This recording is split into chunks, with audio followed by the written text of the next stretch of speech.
You ask Tiger to solve. This deals with linear equations with one unknown.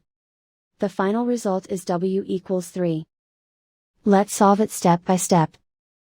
Group all constants on the right side of the equation. Add 5 to both sides.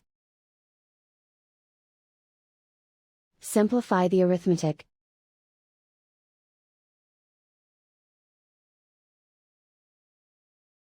Isolate the w. Divide both sides by 4. Simplify the fraction.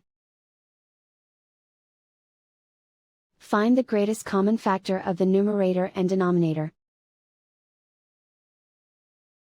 Factor out and cancel the greatest common factor.